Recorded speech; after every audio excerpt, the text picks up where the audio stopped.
ส่องแสงสวยงามก็ยังมีเวลาต้องหายลับไปจากขอบฟ้ามันก็คงเหมือนรักของเราที่มีวันเวลาที่แสนดีแต่อีกไม่นานก็ต้องหมดลงเหมือนกันมีสิ่งเดียวที่ใจฉันกลัวคือพรุ่งนี้ไม่เจอหน้าเธอเหมือนเก่าหากไม่มีเธอ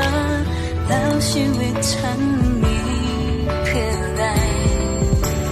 อยากจะหยุดเวลาให้นานให้ความรักของเรามันคงไว้ไปเวลาที่มีจะเอ่ยคำนี้ให้หมดทั้งใจอยากบอกว่ารักเธอว่ารักเธอ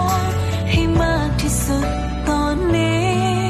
อยากใช้ทุกเวลาทุกวินาทีอยู่ข้างเธอให้นานเพื่อบอกว่ารักเธอ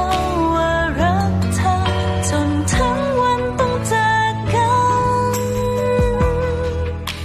ฉันจะจำภาพเธออยู่ฝังในใจเก็บไว้ไม่เคยจะลื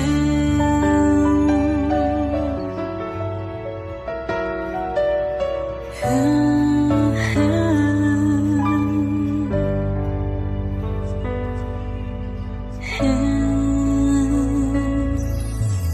อคนเดียวที่เดินเข้ามาเห็นหัวใจเป็นตะวันที่ส่องนำแสงเข้ามา